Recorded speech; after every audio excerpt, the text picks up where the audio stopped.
अस्सलाम वालेकुम फ्रेंड्स। चश्मे करम सीरीज़ की 5वीं एपिसोड के साथ मैं कासिम हाज़िर खिदमत हूँ। अपनी कहानी का सिलसिला जहाँ पिछली एपिसोड के साथ छोड़ा था वहीं से दोबारा शुरू करता हूँ। जैसा कि मैं बता रहा था कि 7 घंटे की सर्जरी के बाद जब मुझे उस सुबह होश आ गया तो मेरे वालिद घर गए और घर वालों को बताया कि कासिम अब ख़तरे से बाहर है, लेकिन उसकी आंखों के लिए दुआ कीजिए। अब मामला था मेरे ऑफिस में इन्फॉर्म कैसे किया जाए, क्योंकि किसी के पास भी मेरे ऑफिस का या मेरे ऑफिस के किसी भी कोलीग का कांटेक्ट नंबर मौजूद नहीं था। अ, सभी नंबर मेरे मोबाइल में सेव थे जो कि डैमेज हो चुका था। अब हुआ ऐसा कि मेरे कमरे से मेरे वालिद को अ, मेरा वॉलेट मिला जिसमें हमारे एचआर एग्जीक्यूटिव मोहम्मद इमरान का विजिटिंग कार्ड मौजूद था। ये कार्ड मुझे इमरान ने कुछ ही दिन पहले ऐसे ही बस गुजरते गुजरते इत्तेफाक से मुझे पकड़ा दिया और वो मैंने अपने वॉलेट में रख दिया था। बस ये कार्ड उस वक्त काम आ गया। खैर, मेरे वालिद ने फिर इमरान को कॉल की और ये वक्त था सुबह सवेरे 8 बजे, तकरीबन 8 बजे का टाइम था। इमरान को कॉल की और अपना तारुफ करवाने के बाद मेरे वालिद ने बताया कि कासिम के साथ कल रात ये वाक़या पेश आ गया है।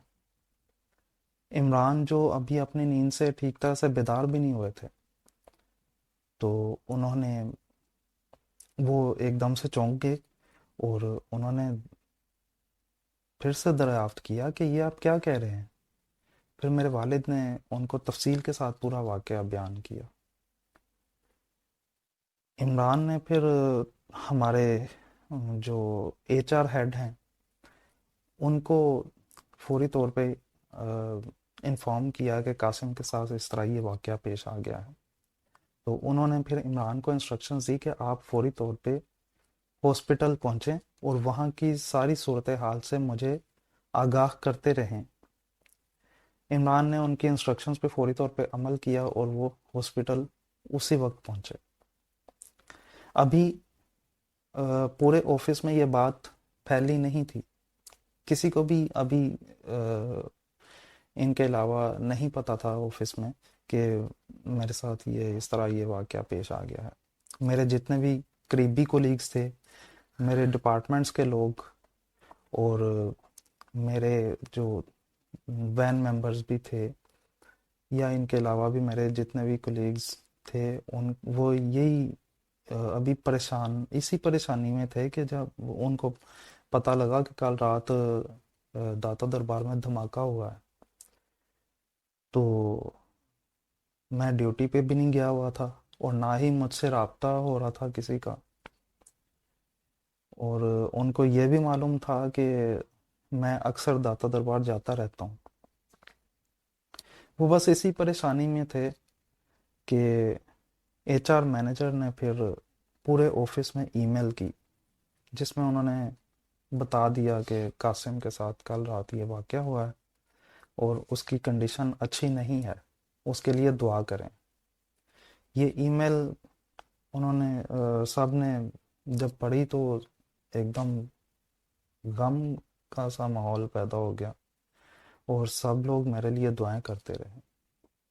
वहाँ इमरान भी मेरे साथ सारा दिन हॉस्पिटल में मौजूद थे और वो वहाँ से मतलब सारी सूरत हाल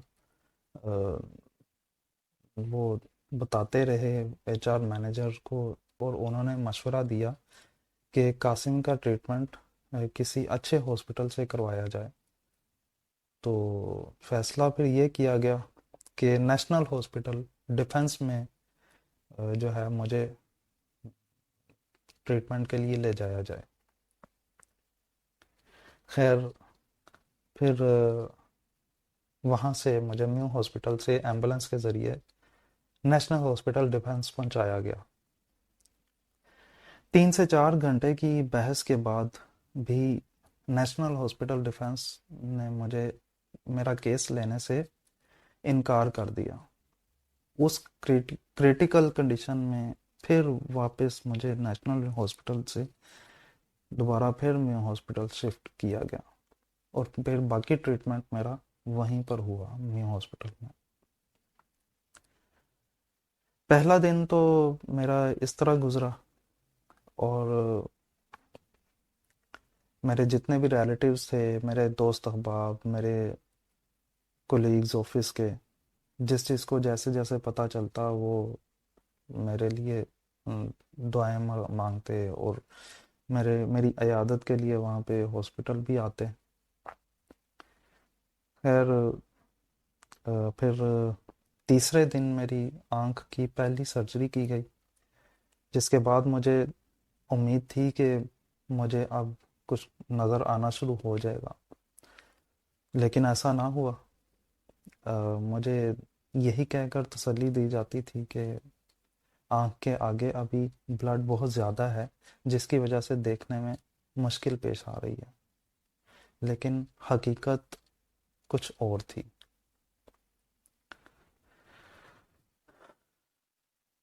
इसमें इस सर्जरी के बाद, मतलब इस सर्जरी में ही डॉक्टर्स ने मेरी जो दाईं आंख है उसको तो बिल्कुल मुकम्मल तौर पे डैमेज डिक्लेयर कर दिया, और इस बाईं आंख में थोड़ी सी मुझे उनको उम्मीद नज़र आ रही थी, तो इसका ट्रीटमेंट किया गया, और इसको इसके कॉर्निया को स्टिच करके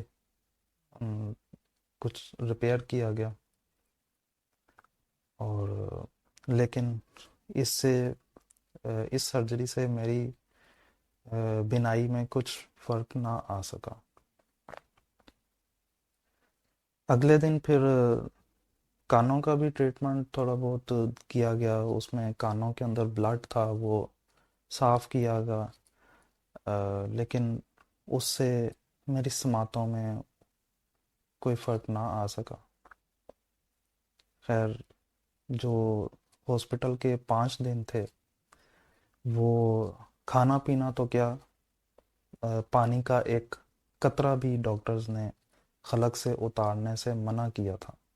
ये 5 दिन भूख और प्यास, और इसके अलावा जो खांसी और बलगम से जो पेट की सर्जरी हुई थी उस पे जो ज़ोर पड़ता था, और फिर उसके अलावा जो टांगों के जो ज़ख्म थे, गहरे ज़ख्म, उसकी जब बैंडेज चेंज की जाती थी तो वो इंतहाई तकलीफ़ दे मरहला होता था।